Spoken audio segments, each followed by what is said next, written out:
Hi friends, ஐபிஎல்ல 29வது போட்டி Chennai super கிங்ஸுக்கும் Mumbai இந்தியன்ஸுக்கு இடையே இரவு 7:30க்கு வென்யூ பார்த்தீங்கன்னா வான்கடை கிரிக்கெட் கிரவுண்டில் நடக்குது. இது வந்து மும்பையோடைய ஹோம் கிரவுண்டு. இந்த வான்கடைன்றது பிச்சு வந்து பேட்டிங் பிச்சுங்க. ஆவரேஜ் ஸ்கோர் வந்து 190 பதிவாயிருக்கு.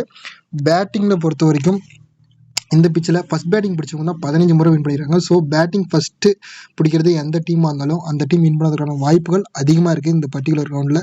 சரி வாங்க, இந்த மேட்ச்சுக்கான பர்சன்டேஜ் வைஸாக அதிகமாக இருக்கக்கூடிய பிளேயர்ஸ் யார் யாரெல்லாம் வாய்ப்பு ஃப்ளாப் ஆகிறதுக்கான வாய்ப்புகள் இருக்குன்னு சொல்லிட்டு பார்க்கலாம் வாங்க. பர்சன்டேஜ் வைஸாக இருக்கக்கூடிய அந்த 6 பிளேயர் இவங்க தாங்க. தயவு செஞ்சு இந்த 6 பிளேயருமே உங்கள் டீமில் வச்சுட்டு போகாதீங்க, அது வேஸ்ட்டு. நான் எப்பவுமே சொல்கிற மாதிரி தான் 2, 3, 4, 5 இந்த பேட்டர்னில் கொண்டு போங்க. ஒன்று 5 பிளேயரு, இல்லை 4 பிளேயரு, இல்லை 3 பிளேயரு, இல்லை 2 பிளேயரு ட்ரீம் டீம் வருவாங்க. இதில் ஏதோ ஒரு பேட்டர்ன் தான் கிளிக் ஆகும். அந்த பேட்டர்னை பார்த்து நீங்கள் கரெக்டாக பிடிக்கணும். இந்த மேட்ச் மட்டும் இல்லைங்க, எல்லா மேட்சுமே இப்படி தான் நடக்கும். ஸோ இந்த பேட்டர்ன் பிடிக்கிறது தான் ரொம்ப ரொம்ப முக்கியம். சென்னையை பொறுத்த வரைக்கும் சிவம் தூபே தான் இப்போதைக்கு இருக்கார். பட் சேசிங் சென்னை வராங்கன்னா இந்த இடத்துல ரச்சின் ரவீந்திரா வருவார். பர்சன்டேஜ் மாறுச்சுன்னா செக் பண்ணிக்கோங்க. சரி வாங்க, இந்த 6 பிளேயரில் யார் யாரெல்லாம் ஃப்ளாப் ஆவாங்க அப்படின்னு சொல்லிட்டு பார்க்கலாம். அதே போல் யார் யாரெல்லாம் ட்ரீம் டீம் வரதுக்கான வாய்ப்புகள் இருக்குன்னு சொல்லிட்டு பார்க்கலாம். ஃபஸ்ட்டு நம்ம பார்க்கக்கூடிய பிளேயர்னா இஷான் கிஷான் லாஸ்ட் விளையாடின மும்பை மேட்ச்சில் அவர் டெபியூ ஆன நாள் அப்படின்னு நம்ம மென்ஷன் பண்ணியிருந்தோம். ட்ரீம் டீமோட கேப்டனாக வந்திருந்தார். அதே போல் பும்ரா வந்து அதே மேட்ச்சில் வைஸ் கேப்டனாக வந்திருந்தார். மேபி இந்த 2 பிளேயரில் யாராச்சும் ஒரு பிளேயர் நிற்கலாம், இல்லை யாராச்சும் ஒரு பிளேயர் வந்து ஃப்ளாப் ஆகலாம், இல்லை 2 பேருமே கூட ட்ரீம் டீமில் வரலாம். சரி, சான்சஸ் யார் யாருக்கு அப்படின்னு சொல்லிட்டு நான் சொல்லிடுறேன். ஃபஸ்ட்டு இஷான் கிஷனை பொறுத்த வரைக்கும் 15 ரன் அடித்தா போதும். அவருடைய ஐபிஎல் கரியரில் 2500 ரன் வந்து ரீச் பண்ணுவார். ஸோ விக்கெட் கீப்பிங் ஆப்ஷனை பொறுத்தவரைக்கும் இஷான் கிஷான் வந்து எடுத்துக்கிறது என்னோட ஆப்ஷன் வந்து பெட்டராக இருக்கும். ஏன்னா தோனியோட டவுன் பார்த்தீங்கன்னா ரொம்ப ரொம்ப லோயரில் வரும். ஸோ அவருடைய பேட்டிங் எப்படின்னா கடைசி ஓவரில் கூட சில சமயம் இறங்குறாரு. அதனால் தோனியை விட இஷான் கிஷான் வந்து விக்கெட் கீப்பிங் ஆப்ஷனை பொறுத்த வரைக்கும் பெட்டராக இருக்கும். இஷான் கிஷானை ட்ரை பண்ணி பாருங்கள். அடுத்தது பும்ரா சொல்லணும்னா இந்த பர்டிகுலர் வென்யூவில் மட்டும் 48 விக்கெட் எடுத்திருக்காரு. இந்த சீசனில் வந்து நல்ல ஃபார்மில் இருக்கார். நல்ல யாருக்கு ஒரு பாலாக போட்டு அவுட் எடுக்கக்கூடிய கெப்பாசிட்டி அதிகமாக இருக்குது. ஸோ இந்த மேட்ச்சுக்கு ஒரு 2 விக்கெட் கிடச்சி இந்த வென்யூவில் 50 விக்கெட் எடுத்துக்கூடிய வீரர் அப்படின்னு சொல்லிட்டு கூட வரலாம், வாய்ப்பு இருக்குது. இல்லைனா ரச்சின் ரவீந்திரா, ருத்ராஜ் கெய்க்வாட் 2 பேருமே நின்று விளையாடுறாங்கன்னா அப்போ பும்ராவுடைய ஓவரை வந்து அட்டாக் பண்ணி அடித்தாங்கன்னா ஃப்ளாப் ஆகிறதுக்கான வாய்ப்பும் இருக்குது. ஸோ கை வைக்கிறதுனா பும்ரா மேலே கை வச்சு பாருங்கள். இல்லை ப்ரோ ரிதமில் இருக்காரு நான் எடுக்க மாட்டேன்னா தாராளமாக வச்சுக்கோங்க. அடுத்த பிளேயர் யாருன்னா யூனிவர்சல் கேப்டனாக ட்ரை பண்ணியிருக்கக்கூடிய இந்த ரோஹித் சர்மா தான். எல்லாருமே வந்து கேப்டனாக ட்ரை பண்ணியிருப்பாங்க. ஏன்னா இந்த வான்கடை கிரவுண்ட்னாவே அதிக ரன் அடிச்சக்கூடிய ஒரே ஒரு வீரர் தான். 2105 ரன் அடிச்சிருக்காரு இது வரைக்கும். ஸோ இந்த வான்கடை கிரவுண்டுக்கான ஃபேவரட்டான கிரவுண்டு ரோஹித் சர்மாவுது. பட் ரோஹித் சர்மாவுடைய மைனஸ் பாயிண்ட் என்னன்னா ஆப்போசிட்டில் இருக்கக்கூடிய சென்னை பிளேயர்ஸ் கூட நிறைய டைம் ட்ரகுல் ஆகியிருக்காரு. தீபக் சகர் பிளேயிங் 11 இல்லை, பட் தீபக் சகருக்கு எதிராக 3 டைம் அவுட் ஆகியிருக்காரு. அதே போல் ரவீந்திர ஜடேஜாவுடைய பால்லையும் 3 டைம் ரோஹித் சர்மா அவுட் ஆகியிருக்காரு. ஸோ அதனால் ரோஹித் சர்மாவை வந்து மிஸ் பண்ணுறவங்க மிஸ் பண்ணி பாருங்கள்.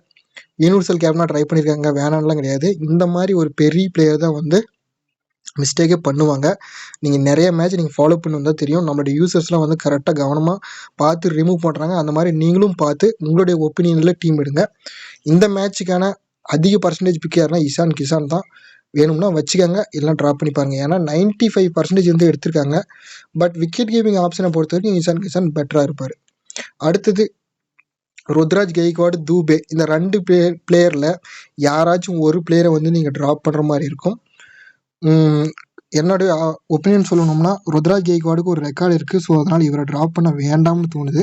ஏன்னா ஒரு 48 ரன் அடித்தா அவருடைய ஐபிஎல் கரியரில் 2000 ரன்களை வந்து ரீச் பண்ணுவார். 48 ரன் அடிக்க முடியலனா கூட ஒரு 20 ரன் அடித்தார்னா கூட ட்ரீம் டீம் வரதுக்கான வாய்ப்புகள் இருக்குது. அதனால் இவர் எடுத்துக்கோங்க. தூபேவை பொறுத்த வரைக்கும் திடீர்னு சேசிங் வந்தால் பேட்டிங் கிடைச்சா தான் உண்டு, இல்லைன்னா வரமாட்டார். அதனால் தூபேவை வந்து ட்ராப் பண்ணி பாருங்கள். இந்த இடத்துல பர்சன்டேஜ் மாறப்போ ரச்சின் ரவீந்திரா வருவார்.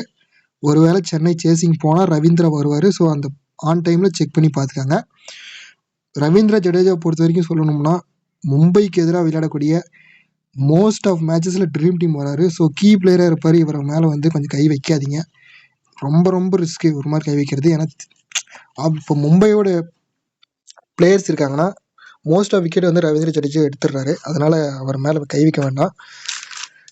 அடுத்து முக்கியமான பிளேயரை பற்றி நான் சொல்லணும்னா இருங்க, முக்கியமான பிளேயர் வந்து இந்த மேட்சுக்கான முக்கியமான பிளேயர் யாருன்னா, ஒரே நிமிஷம், ஹர்திக் பாண்டியாங்க. இந்த மேட்ச்சுக்கு வந்து இவர் முக்கியமான ஒரு பிளேயராக இருப்பார். யாருன்னா 250வது T20 வந்து விளையாடுறாரு ஹர்திக் பாண்டியா.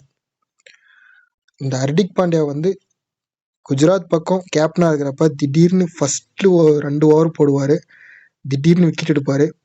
லாஸ்ட்டாக விளையாடின மும்பை மேட்ச்சில் முகமது நபி தான் ஃபஸ்ட்டு ஓவர் போட்டார். மேபி இந்த டைம் ஹர்திக் பாண்டியா பவுல் பண்ணால் அந்த விக்கெட் வந்து இவருக்கு கிடைக்கலாம். ஸோ ஹர்திக் பாண்டியாவோட இம்பார்ட்டண்டான மேட்ச் இது. வேணும்னா கிராண்ட் லீக்ல கேப்டனாக கூட ட்ரை பண்ணி பாருங்கள். அதே போல் ஹர்திக் பாண்டியாவை பொறுத்த வரைக்கும் பேட்டிங்கில் வந்தாலும் ஒரு 15லேருந்து ஒரு 20 ரன் பக்கம் குயிக்காக அடிச்சிருவார். ஸோ ஹர்திக் பாண்டியாவை வந்து பிக் பண்ணிக்காங்க, இந்த மேட்ச்சுக்கு இம்பார்ட்டண்டாக இருப்பார். பாண்டியாவோட நாளாக கூட இருக்கலாம், யாரும் எதிர்பார்த்துருக்க மாட்டாங்க ஹர்திக் பாண்டியா கேப்டனாக வருவாருன்னு சொல்லிட்டு. But man of the match வாங்கக்கூடிய கெப்பாசிட்டி இவருக்கு இருக்குது, நிறைய டைம் பார்த்துருப்பீங்க. நெக்ஸ்ட்டு பர்சன்டேஜ் வைஸாக லோவாக இருக்கக்கூடிய பிளேயர்ஸ் யாருன்னு பார்க்கலாம். இந்த லோ பிக்கில் வந்து கட்டாயம் எல்லா மேட்சுமே வந்து பிளேயர் வருவாங்க. 2லேருந்து நம்ம 3 பிளேயர் வந்து எடுக்கிற மாதிரி இருக்கும். ஸோ இந்த 6 பிளேயரில் யார் யாரெல்லாம் இம்பார்ட்டண்டாக இருப்பாங்கன்னா, என்னை பொறுத்த வரைக்கும் இந்த ஸ்ரேயசர் கோபால், இவர் வந்து ரஷித் கான் மாதிரி கூகுளி போடக்கூடிய பவுலர். வேணும்னா இவர் வந்து ட்ரை பண்ணி பாருங்கள் மும்பை பக்கம். அடுத்தது சர்துல் தாகூர் ஃபார்மில் இருக்கிற மாதிரி தெரில, பட் சர்துல் தாகூரோட கெப்பாசிட்டி என்னன்னா பேட்டிங்லும் சில ரன் அடிப்பார். சென்னையோட டாப் ஆர்டர்லாம் கொலாப்ஸ் ஆகி வராங்கன்னா சர்துல் தாகூர் பேட்டிங்லும் நின்று விளையாடுவார். நான் நிறைய டைம் பார்த்துருக்கேன். ஸோ வேணும்னா சர்துல் தாகூர் வச்சு பாருங்கள். தீக்ஷனாவை பொறுத்த வரைக்கும் நம்ம ரவீந்திர ஜடேஜா எடுத்திருக்கோம் ஸ்பின்னரில். ஸோ அதனால் தீக்ஷனா வந்து வேண்டாம்னு தோணுது. அடுத்தது முகமது நபி, இவர் வந்துங்க 345 விக்கெட் எடுத்திருக்காருங்க இது வரைக்கும். ஸோ இந்த T20 கிரிக்கெட்டில் 345 விக்கெட் எடுத்துக்கூடிய இந்த முகமது நபி 5 விக்கெட் எடுத்தால் 350 விக்கெட் எடுப்பாருன்னு நான் லாஸ்ட் மேட்ச் சொல்லியிருந்தேன். பட் இந்த மாதிரி பிளேயர் வந்து யாரும் எதிர்பார்த்துருக்க மாட்டாங்க. முகமது நபி திடீர்னு இந்த மேட்ச்சில் இவ்வளோ விக்கெட் விழுந்துச்சா அப்படின்னு எதிர்பார்க்க மாட்டாங்க. ரொம்ப ரொம்ப ரிஸ்க்கு. பட் ட்ரை பண்ணுறவங்க ட்ரை பண்ணி பாருங்கள். அடுத்தது டிம் டேவிட்டு. நான் சொல்லியிருக்கேன் இந்த மேட்ச்சுக்கு மும்பையோட டாப் ஆர்டர் கொலாப்ஸ் ஆகும் அப்படின்னு சொல்லிட்டு. ஸோ அதனால் டிம் டேவிட் வேணுன்றவங்க வச்சு பாருங்கள். நெக்ஸ்ட்டு ஓவராலாக பர்சன்டேஜ் வைஸாக அதிகமாக இருக்கக்கூடிய 11 பிளேயர் யாருன்னு பார்க்கலாம். நெக்ஸ்ட்டு பர்சன்டேஜ் வைஸாக அதிகமாக இருக்கக்கூடிய 11 பிளேயர் இவங்க தான். இதில் யார் யாரெல்லாம் எடுக்கலாம், யாரெல்லாம் ட்ராப் பண்ணலான்னு பார்த்தீங்கன்னா, சூரியகுமார் யாதவை பொறுத்த வரைக்கும் இந்த வான்கடை கிரவுண்டில் 926 ரன் அடிச்சிருக்காருங்க. ஸோ ஜஸ்ட்டு இவர் வந்து வெறும் 74 ரன் அடித்தா போதும், இந்த கிரவுண்டில் மட்டுமே 1000 ரன் அடிச்சக்கூடிய பிளேயர் அப்படின்னு சொல்லிட்டு ஒரு ரெக்கார்டு இருக்கும். பட் இவருடைய ஒரு மைனஸ் என்னன்னா, ஒரு மேட்ச் ட்ரீம் டீம் வந்தாருன்னா அடுத்த மேட்ச் வந்து ட்ரீம் டீம் வரமாட்டார். ஸோ உங்களுக்கு வேணும் அப்படின்னா தாராளமாக வச்சுக்கோங்க. வேணும்னா கேப்டனாக கூட ட்ரை பண்ணி பாருங்கள், ஒரு ஆஃப் செஞ்சுரி வரும்னா. அடுத்ததாக நம்ம பார்க்கக்கூடிய பிளேயர் யாருன்னா, நான் ஆல்ரெடி சொல்லியிருக்கேன் ஹர்திக் பாண்டியாவோட 250வது T20 கேப்டனாக ட்ரை பண்ணி பாருங்கள். ஏன்னா 250வது T20ன்றப்ப நல்ல ஒரு பர்ஃபார்மன்ஸ் பண்ணுவாங்க. இன்னைக்கோட ஸ்பெஷல் டேவாக கூட இருக்கலாம். அடுத்த பிளேயர் நான் சொல்லியிருக்கேன் ருத்ராஜ் கெய்க்வாட் வைங்க அப்படின்னு சொல்லிட்டு. ரச்சின் ரவீந்திரா 2 மேட்சாக ஃப்ளாப்பு, வேணுன்றவங்க எடுத்துக்கோங்க. ஆல்ரவுண்டரை பொறுத்த வரைக்கும் டேரி மிச்சல் வேண்டாம்னு தோணுது, ட்ராப் பண்ணிக்கோங்க. முஸ்தபிசூர் ரஹ்மானை பொறுத்த வரைக்கும் ஏன் எடுத்திருக்காங்க எல்லாருமே அப்படின்னா, இந்த பர்பிள் கேப் லீடர் போர்டில் இருக்காரு. இவர் 9 விக்கெட் எடுத்துருக்காங்க இந்த சீசனில் மட்டும். ஜஸ்ட் 3 விக்கெட் எடுத்தால் போதும், 12 விக்கெட் ரீச் பண்ணுவார். அதனால் பவுலிங் ஆப்ஷனில் ஒரு சென்னை பக்கம் ட்ரை பண்ணுறதுனா முஸ்தபிசூர் ரஹ்மானை வந்து ஒரு வைஸ் கேப்டனாக ட்ரை பண்ணி பாருங்கள். இதே மும்பை பக்கம்னா பும்ராவை கூட ட்ரை பண்ணி பாருங்கள். ஏன்னா 2 விக்கெட் எடுத்தால் போதும், அந்த வென்யூவில் 50 விக்கெட்டுகள் எடுத்து வீரர்னு சொல்லுவாங்க. ஸோ மும்பை பக்கம்னா ஜாஸ்பிரிட் பும்ரா ட்ரை பண்ணி பாருங்கள். பிளேயிங் 11 வந்து மாறிச்சுன்னா பர்சன்டேஜ் எல்லாமே கொஞ்சம் செக் பண்ணி பார்த்துட்டு கரெக்டாக பிளேயரை பிக் பண்ணிக்கோங்க. ட்ராப் பண்ணுற மாதிரி இருந்தால் இந்த மேட்ச்சுக்கு ரோஹித் சர்மா ட்ராப் பண்ணி பாருங்கள். அப்புறம் சிவம் தூபே வந்து ட்ராப் பண்ணி பாருங்கள். டேரி மிச்சல் மேலே ட்ராப் பண்ணி பாருங்கள். அடுத்த பிளேயர் வந்து ரொம்ப ரொம்ப ரிஸ்க்காக நான் எடுக்கிறேன் அப்படி சொன்னால் கண்டினியூவாக பர்ஃபார்மன்ஸ் கொடுத்த பும்ரா இல்லைனா இஷான் கிஷான், இந்த பிளேயர் மேலே கை வச்சு பாருங்கள். இல்லை சேஃபாகவே வேணும்னா அதே பிளேயர் கூட வச்சுட்டு போங்க. மோஸ்ட்லி ஒரு 2 அல்லது 3 பிளேயர் மேலே கை வச்சா போதும், 9லேருந்து 10 டிடி எடுத்துடலாம். சிவிசி லாகானா போதும், அழகாக லீடர் போர்டில் நல்ல ரேங்க் வரலாம். இந்த பர்டிகுலர் மேட்ச்சில் திலக் வர்மா இருக்கிறார் இல்லைங்க, 3 மேட்ச் தான் சென்னைக்கு எதிராக ஆடி இருக்காரு. அந்த 3 மேட்ச்சில் 107 ரன் ஸ்கோர் பண்ணியிருக்காரு. ஆவரேஜ் பார்த்தீங்கன்னா 35 வச்சுருக்காரு. ஸோ மும்பையோட டாப் ஆர்டரில் யாராவது நீங்கள் கட் பண்ணுற மாதிரி இருந்தீங்கன்னா திலக் வர்மா கூட வச்சு பாருங்கள், அதுவும் ஒரு பெட்டர் ஆப்ஷனாக இருக்கும். அடுத்தது டெஸ்பாண்டேலாம் 2 விக்கெட் எடுத்திருக்காரு.